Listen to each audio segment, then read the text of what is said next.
Hola y bienvenidos de nuevo al podcast, soy Raúl Bermudo. Hoy es 20 de noviembre de 2022 y os quería comentar, siguiendo en línea con el último episodio, donde hablé sobre autoestigma y un poco el autoconcepto y cómo esto pues, nos afecta muchísimo en cualquier área de nuestra vida.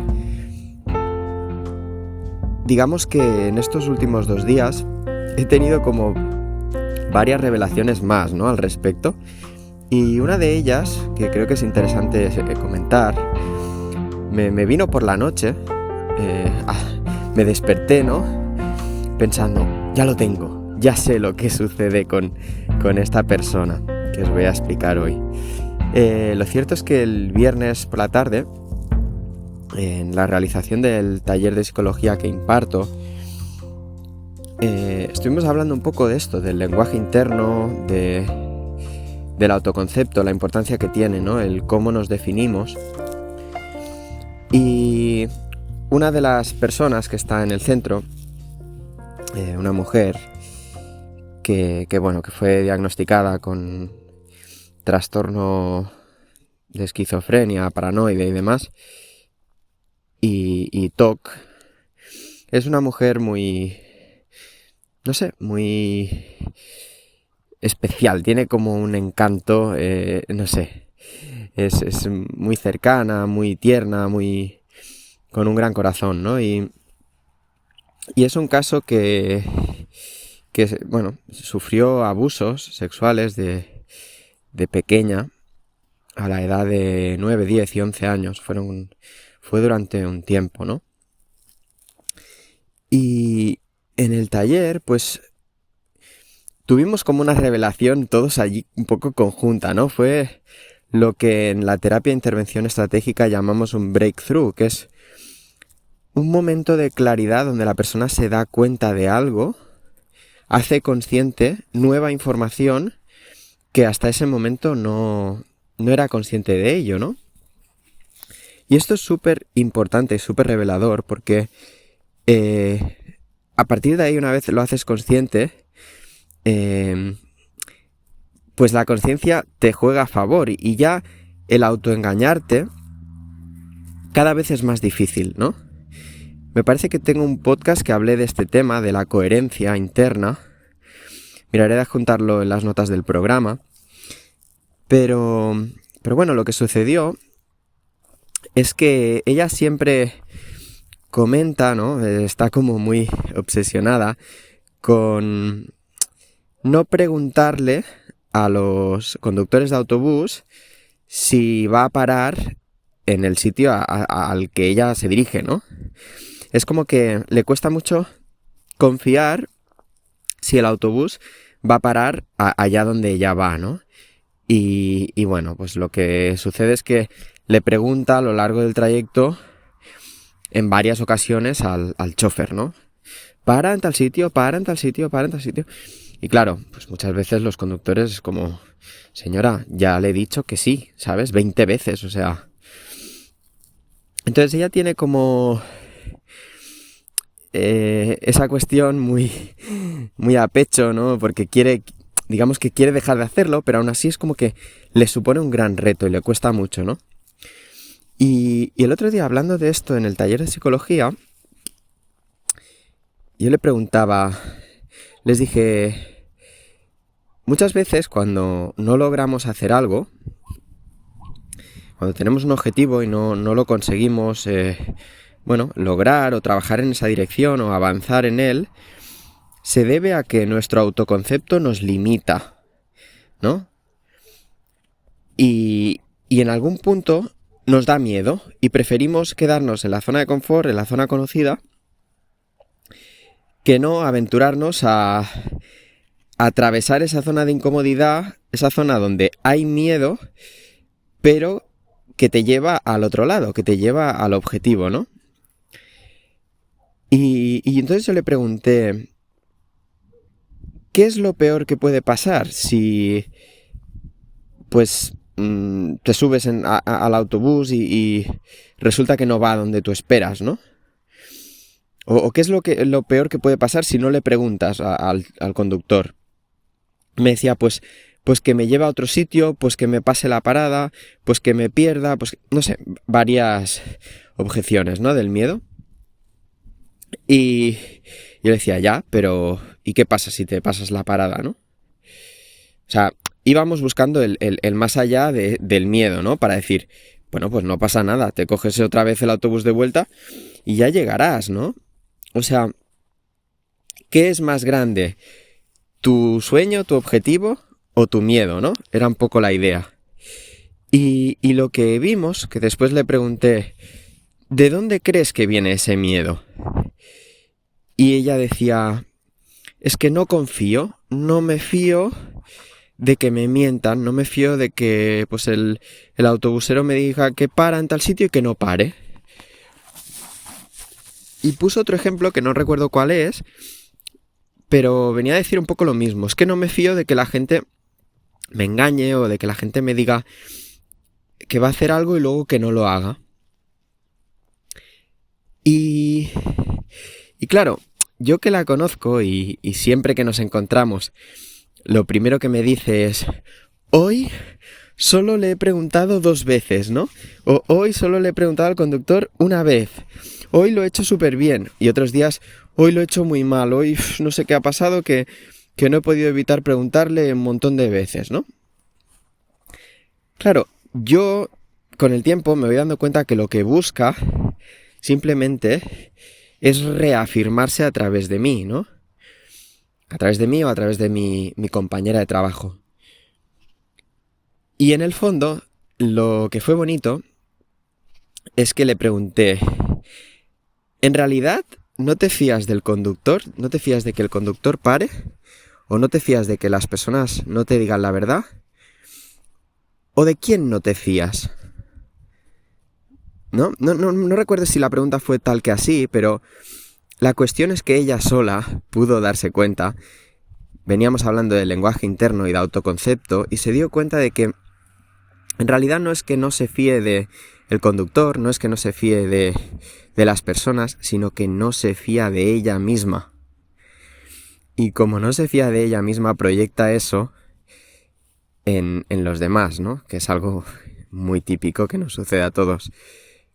Pero fue como un momento de revelación, de darse cuenta y dijo, hostia, claro, porque ella sí que es consciente muchas veces de que, aunque es una señora pues, más bien mayor, tiene alrededor de 60 años, es como una niña, y ella lo dice, me he quedado como una nena, ¿no?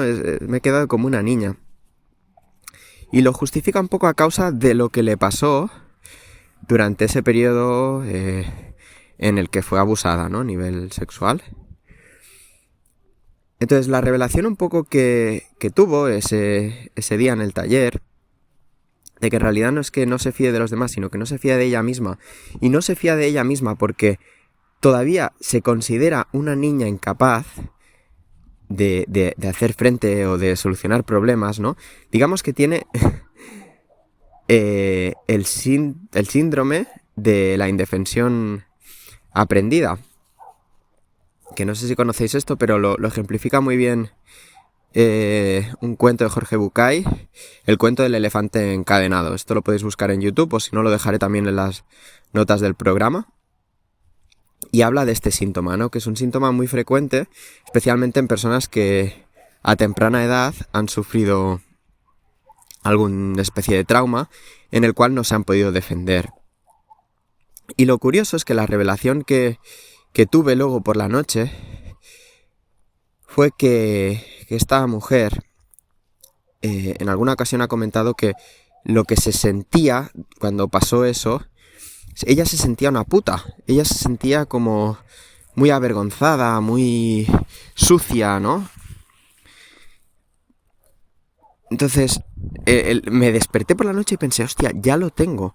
Lo que le sucede en realidad, lo que no le ha permitido avanzar, lo que probablemente ha acabado desembocando en un trastorno obsesivo compulsivo y esquizotípico, es esa emoción de vergüenza que siente de ella misma porque durante 3 años estuvieron abusando de ella, se lo cayó porque, bueno, la persona que lo hacía le decía que si decía algo llamaría a la policía y, bueno, es que ha habido como muchas revelaciones seguidas, ¿no? La vida te va poniendo los mensajes en la cara y ahora os contaré, por qué digo esto. Entonces ella se lo cayó y por un lado había una falta de coherencia, por eso lo ligo al inicio del capítulo, decía lo de la coherencia, ¿no? Ella se sentía, yo creo, por un lado, avergonzada y culpable de estar haciendo algo que ella sabía que no era lo correcto, que no quería, que no le gustaba, que se sentía abusada, pero por otro lado yo creo que de alguna manera el cuerpo responde y el placer está ahí. Y esto lo sé porque en otros casos de terapia donde han sido personas que han abusado sexualmente de ellas, el profesor lo ha explicado, ¿no? Que, claro, el cuerpo a nivel biológico responde y si a ti te tocan ciertas zonas, eso da placer. Pero por otro lado tú tienes el sentimiento encontrado de que eso no está bien, ¿sabes? O que no está bien que tal persona, no sé, lo sientes extraño y más como con esa edad como niño que todavía no sabes, ¿no? Discernir muy bien de si es correcto o es incorrecto, si está bien o está mal. Entonces esta chica estaba en un dilema muy grande y más a esa edad, ¿no? Porque quien abusaba de ella era su niñera y a la vez su padre tenía conductas raras y hay, por lo que me ha ido contando, hay bastante probabilidad de que su padre estuviera liado con la niñera. O sea, bueno, un panorama que ya os podéis imaginar. Además el padre hacía bastantes conductas exhibicionistas delante de ella cuando era niña y se tocaba, bueno. ¿Vale? Entonces, yo creo que ella está sumida en ese bloqueo emocional de culpa y vergüenza porque por un lado igual sentía placer, pero por otro su conciencia de niña le decía que algo no andaba bien, ¿no?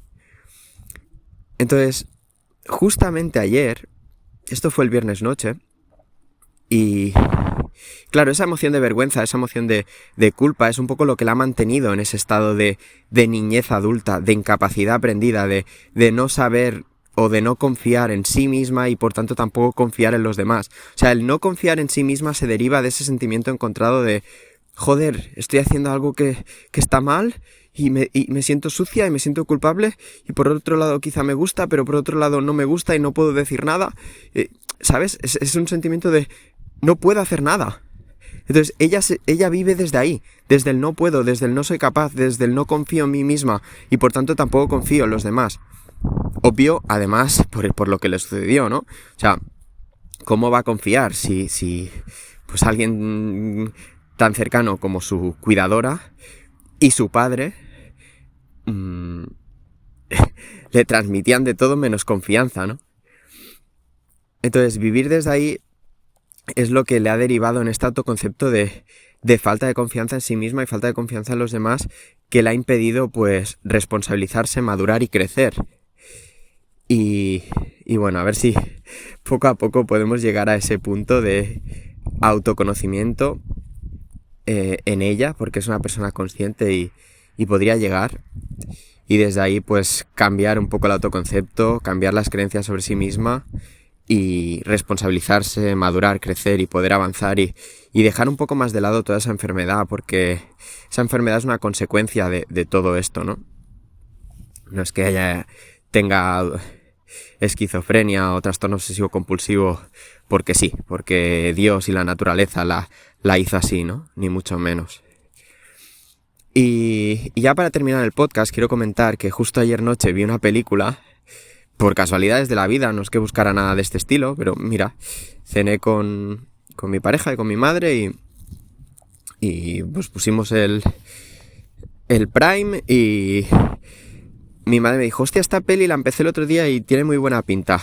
No sabíamos qué ver y dijimos, venga, va, pues la vemos. Ella no la había acabado y la película se llama La Caída. Y nada más y nada menos que justo iba de este tema.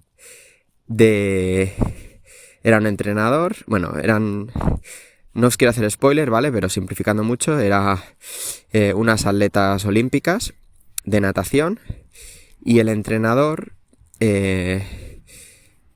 Bueno, es que es interesante la historia, a ver cómo lo explico sin haceros spoiler. Ya, de cierta manera ya os he hecho, ¿no? Un poco, pero bueno, ya os podéis imaginar. El entrenador, pues en la adolescencia de las atletas, se aprovechó de ellas, abusaba, y además había un juego manipulador psicológico, ¿no?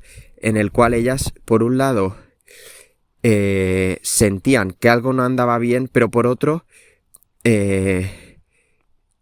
había cierto síndrome de Estocolmo, ¿no? De quererlo o incluso sentir atracción o sentir, no sé, sí, deseo o querer participar en ese juego de abuso o de relaciones o lo que fuera, ¿no? Y hostia puta, me recordó muchísimo a esta revelación que había tenido pues el día anterior con la señora esta que está en el centro de salud mental, ¿no? Y joder, até cabos y dije, hostia puta, es que claro, es eso lo que se produce. Se produce una falta de coherencia interna entre esto no está bien, tu conciencia me dice que algo no anda bien, pero no sé el qué exactamente. Y por otro lado, es como que siento placer y quizá atracción o lo disfruto. Y eso te genera un cruce de cables, ¿sabes? Que luego pues te impide desarrollar una identidad, no sé, asentada, ¿no? Consciente, coherente. De hecho, la protagonista en la película... se ven, ¿no? Varias escenas de estas de confusión y luego al final, pues cuando toma conciencia un poco de todo, se planta, se revela y bueno, es muy bonita, os la recomiendo, tiene muy buena nota la película y vale muchísimo la pena verla. Y vais a entender un poco más este capítulo, creo, si la veis, de este capítulo del podcast. Así que bueno, también os la recomiendo. Y nada, hasta aquí, no me enrollo más, que debe haber salido un capítulo bastante largo. Espero que os haya gustado, os haya podido servir de algo, seros útiles. Y nada, como siempre, agradeceros que estéis al otro lado, darle al like, compartirlo y demás. Y nos vemos en el siguiente. Chao.